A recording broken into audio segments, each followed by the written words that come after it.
ಓಂ ಗುರುಭ್ಯೋ ನಮಃ ಅರ್ಕಮಹಾಗಣಾಧಿಪತೇ ನಮಃ ಆತ್ಮಗುರುವೇ ನಮಃ ಭದ್ರಕಾಳಿಯೇ ನಮೋ ನಿತ್ಯಂ ಸರಸ್ವತ್ಯೈ ನಮೋ ನಮಃ ವೇದ ವೇದಾಂಗ ವೇದಾಂತ ವಿದ್ಯಾಸ್ಥಾನ ಪಿವಚ. ಎಲ್ಲ ಜ್ಯೋತಿಷ ಅಭಿಮಾನಿಗಳಿಗೆ ಈ ದಿನದ ಪ್ರಣಾಮಗಳು. ಈ ದಿನ ನಾವು ಮೇಷರಾಶಿಯವರ ದಿನಭವಿಷ್ಯವನ್ನು ನೋಡುವಂಥ ಸಮಯದಲ್ಲಿ 27/6/2026 ಶನಿವಾರ, ತ್ರಯೋದಶಿ ತಿಥಿ, ಅನುರಾಧ ನಕ್ಷತ್ರ, ಸಾಧ್ಯ ಯೋಗ ಹಾಗೂ ಶುಭ ಯೋಗಗಳ ಸಂಯೋಜನೆಗೊಂಡಿರೋದರಿಂದ ಈ ದಿನ ತ್ರಯೋದಶಿ ತಿಥಿಯ ಶಿವಾನುಗ್ರಹ, ಅನುರಾಧ ನಕ್ಷತ್ರದ ಸ್ನೇಹ ಮತ್ತು ಸಹಕಾರದ ಶಕ್ತಿ, ಸಾಧ್ಯ ಯೋಗದ ಕಾರ್ಯಸಾಧನೆ ಹಾಗೂ ಶುಭ ಯೋಗದ ಮಂಗಳಕರ ಪ್ರಭಾವ ನಿಮ್ಮ ಜೀವನದಲ್ಲಿ ಹೊಸ ಚೈತನ್ಯ ಮತ್ತು ಕಾರ್ಯಸಿದ್ಧಿಯನ್ನು ತರಬಹುದು. ಆದರೆ ನಿಮ್ಮ ಧೈರ್ಯ ಮತ್ತು ಕಾರ್ಯಕ್ಷಮತೆಯಿಂದ ಉತ್ತಮ ಫಲ ನೀಡುವ ಸಾಧ್ಯತೆ ಹೆಚ್ಚಾಗಿರುತ್ತೆ. ಈ ದಿನದ ಗ್ರಹ ಪ್ರಭಾವವನ್ನು ನೋಡೋದಾದರೆ ಮೇಷರಾಶ್ಯಾಧಿಪತಿಯಾದಂಥ ಕುಜ ಹಾಗೂ ಶನಿವಾರದ ಅಧಿಪತಿಯಾದಂಥ ಶನಿ. ಈ ಶನಿಯ ಪ್ರಭಾವ ಮತ್ತು ಮಂಗಳನ ಶಕ್ತಿ ಇಂದು ನಿಮ್ಮಲ್ಲಿ ಧೈರ್ಯ, ತಾಳ್ಮೆ ಮತ್ತು ಕಾರ್ಯನಿಷ್ಠೆಯ ಸಮತೋಲನವನ್ನು ಉಂಟು ಮಾಡ್ತದೆ. ಈ ದಿನ ಪ್ರಮುಖ ಕಾರ್ಯಗಳಲ್ಲಿ ಯಶಸ್ಸನ್ನು ಕಾಣ್ತೀರಿ. ಆತ್ಮವಿಶ್ವಾಸದಲ್ಲಿ ವೃದ್ಧಿಯಾಗ್ತದೆ. ಸ್ಪರ್ಧಾತ್ಮಕ ಕ್ಷೇತ್ರಗಳಲ್ಲಿ ಅನುಕೂಲ ಉಂಟಾಗ್ತದೆ. ಮುಖ್ಯವಾದಂಥ ಸೂಚನೆ ಏನು? ಆತುರದ ನಿರ್ಧಾರಗಳನ್ನು ತಪ್ಪಿಸಿ ತಾಳ್ಮೆಯಿಂದ ನಡೆದುಕೊಂಡರೆ ಹೆಚ್ಚಿನ ಯಶಸ್ಸು ಸಿಗುತ್ತದೆ. ತ್ರಯೋದಶಿ ತಿಥಿಯ ಪ್ರಭಾವ ಇರೋದರಿಂದ ಶಿವನ ಆರಾಧನೆಗೆ ಅತ್ಯಂತ ಶುಭ ದಿನ. ಮನಸ್ಸಿಗೆ ಧೈರ್ಯ ಮತ್ತು ನೆಮ್ಮದಿ ಪ್ರಾಪ್ತಿಯಾಗ್ತದೆ. ಅಡಚಣೆಗಳ ನಿವಾರಣೆ ಉಂಟಾಗ್ತದೆ. ಈ ದಿನ ಶಿವನಿಗೆ ಜಲಾಭಿಷೇಕ ಅಥವಾ ಬಿಲ್ವಪತ್ರೆ ಅರ್ಪಣೆ ಮಾಡುವಂಥದ್ದು ಶುಭಕರ. ಧ್ಯಾನ ಮತ್ತು ಜಪದಿಂದ ಮನೋಬಲ ಹೆಚ್ಚಾಗುತ್ತದೆ. ಅನುರಾಧ ನಕ್ಷತ್ರದ ಪ್ರಭಾವ ಇರೋದರಿಂದ ಸ್ನೇಹಿತರು, ಸಹೋದ್ಯೋಗಿಗಳು ಮತ್ತು ಇತರರ ಸಹಕಾರವನ್ನು ಪಡೆಯುವ ಸಾಧ್ಯತೆಗಳು ಹೆಚ್ಚಾಗಿರುತ್ತೆ. ಸಂಘಟಿತ ಕಾರ್ಯಗಳಲ್ಲಿ ಯಶಸ್ಸು ಪ್ರಾಪ್ತಿಯಾಗ್ತದೆ. ಹೊಸ ಸಂಪರ್ಕಗಳಿಂದ ಲಾಭ ಉಂಟಾಗ್ತದೆ.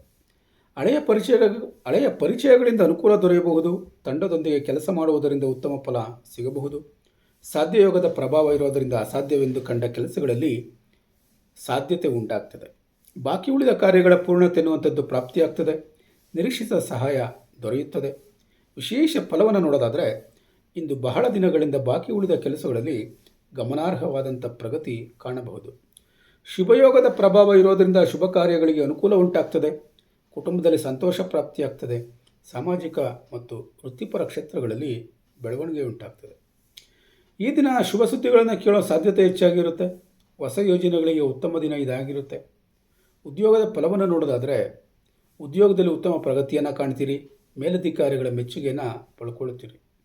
ವಿಶೇಷವಾಗಿ ನೋಡೋದಾದರೆ ಜ್ಯೋತಿಷಿಗಳು, ಶಿಕ್ಷಕರು, ಯೂಟ್ಯೂಬರ್ಗಳು, ಆಡಳಿತ ಅಧಿಕಾರಿಗಳು, ಕ್ರೀಡಾಪಟುಗಳು, ಉದ್ಯಮಿಗಳು ಹಾಗೂ ಸಲಹೆಗಾರರಿಗೆ ಉತ್ತಮ ದಿನ ಇದಾಗಿರುತ್ತೆ.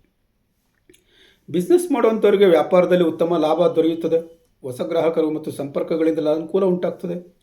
ದೀರ್ಘಕಾಲದ ಯೋಜನೆಗಳಿಗೆ ಉತ್ತಮ ಸಮಯ ಪ್ರಾಪ್ತಿಯಾಗ್ತದೆ. ಹಣಕಾಸಿನ ವಿಚಾರದಲ್ಲಿ ಧನಾಗಮನದ ಸಾಧ್ಯತೆ ಇದೆ. ಬಾಕಿ ಹಣ ವಾಪಸ್ ಬರೋ ಸಾಧ್ಯತೆ ಇದೆ. ಉಳಿತಾಯಕ್ಕೆ ಗಮನ ಕೊಡುವುದು ಒಳಿತು. ಕುಟುಂಬದಲ್ಲಿ ಸಂತೋಷ ಮತ್ತು ಸೌಹಾರ್ದತೆ ಹೆಚ್ಚಾಗಿರುತ್ತೆ. ಸ್ನೇಹಿತರ ಬೆಂಬಲ ದೊರೆತುಕೊಳ್ಳಬಹುದು. ದಾಂಪತ್ಯ ಜೀವನದಲ್ಲಿ ಪರಸ್ಪರ ಗೌರವ ಹೆಚ್ಚಾಗ್ತದೆ. ಆರೋಗ್ಯವನ್ನು ನೋಡೋದಾದರೆ ಆರೋಗ್ಯ ಸಾಮಾನ್ಯವಾಗಿ ಉತ್ತಮವಾಗಿರುತ್ತೆ. ಗಮನಿಸಬೇಕಾದಂಥ ವಿಚಾರ ಏನು? ಅತಿಯಾದ ಶ್ರಮದಿಂದ ಆಯಾಸವಾಗದಂತೆ ನೋಡಿಕೊಳ್ಳಿ. ರಕ್ತದೊತ್ತಡ ಮತ್ತು ತಲೆನೋವಿನ ಬಗ್ಗೆ ಎಚ್ಚರಿಕೆ ವಹಿಸಿ. ಯಾರು ಯೋಗ, ಪ್ರಾಣಾಯಾಮ ಮತ್ತು ಧ್ಯಾನದಿಂದ ನಿರತರಾಗಿರ್ತಾರೆ ಅವರಿಗೆ ಉತ್ತಮ ಫಲ ದೊರೆಯುತ್ತದೆ. ಈ ದಿನ ಪರಿಹಾರಕ್ಕಾಗಿ ವಿಷ್ಣುದೇವರ ಪ್ರಾರ್ಥನೆಯನ್ನು ಮಾಡಿ.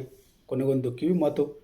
ಈ ದಿನ ತ್ರಯೋದಶಿ ತಿಥಿಯ ಶಿವಾನುಗ್ರಹ, ಅನುರಾಧ ನಕ್ಷತ್ರದ ಸಹಕಾರ ಶಕ್ತಿ, ಸಾಧ್ಯ ಯೋಗದ ಕಾರ್ಯಸಾಧನೆ ಮತ್ತು ಶುಭ ಯೋಗದ ಮಂಗಳಕರ ಪ್ರಭಾವದಿಂದ ಇಂದು ಮೇಷರಾಶಿಯವರಿಗೆ ಕಾರ್ಯಗಳಲ್ಲಿ ಯಶಸ್ಸು, ಆರ್ಥಿಕ ಅನುಕೂಲ, ಉತ್ತಮ ಸಂಬಂಧಗಳು ಹಾಗೂ ಕುಟುಂಬದ ಸಂತೋಷ ದೊರೆಯುವ ಶುಭ ದಿನ ಇದಾಗಿರುತ್ತೆ ಎನ್ನುವಂಥದ್ದನ್ನು ತಿಳ್ಕೊಂಡಿರಿ.